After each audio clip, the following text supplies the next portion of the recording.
এক দূরের রাজ্যে বাস করত এক সুন্দরী ও শক্তিশালী রাজকন্যা, যার নাম ছিল আয়শা। তার ছিল এক জাদুকরী শক্তি। সে বরফ আর তুষারের জগৎ তৈরি করতে পারত। সে বানাতো তুষারের ফুল, ঝলমলে বরফের ভাস্কর্য আর ম্যাজিকের বাগান। কিন্তু আয়শার একটা ছোট্ট গোপন বিষয় ছিল, সে একদমই সবজি খেতে পছন্দ করত না। একদিন রাজ্যে এক বিশাল ভোজের আয়োজন করা হয়। টেবিলে সাজানো ছিল নানা রকম সুস্বাদু খাবার, মিষ্টি, মাংস, ফল আর সবজি। আয়শা কেবল মাংস আর মিষ্টি খাচ্ছিল। তখন তার প্রিয় বন্ধু আনা রাজকন্যা বলল, আয়শা, কিছু সবজিও খাও, ওগুলো তোমার শরীরের জন্য খুব দরকার। আয়শা হেসে বলল, আমার তো জাদু আছে, আমি সুস্থ আর সুন্দরী থাকবো সবজি ছাড়াই। কিন্তু সে রাতেই আয়শা একটি ভয়ঙ্কর স্বপ্ন দেখলো। তার শরীর দুর্বল হয়ে গেছে, সে আর জাদু করতে পারছে না। তার বরফের বাগান শুকিয়ে যাচ্ছে, তুষার গলছে, ফুল ঝরে পড়ছে।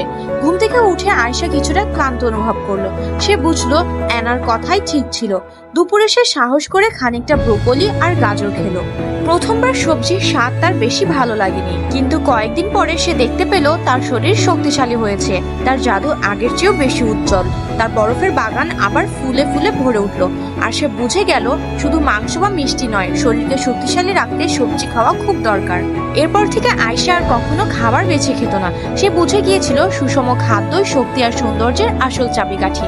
রাজ্যের সব শিশুরা যখন এই গল্প শুনলো, তারা সবাই আয়শার মতো সবজি খেতে শুরু করলো।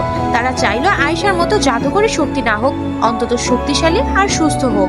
আয়শা হাসি মুখে তাদের দেখতো আর ভাবতো, আমি কেবল জাদু দিয়ে নয়, জ্ঞান আর ভালোবাসা দিয়েও আমার রাজ্যকে সুরক্ষা দিচ্ছি।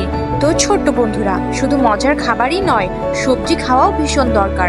সবজি খাওয়া মানে শক্তি, সুস্থতা আর সুন্দর ভবিষ্যৎ। রাজকন্যা হোক বা বীর সৈনিক, সবারই সবজি খাওয়া দরকার।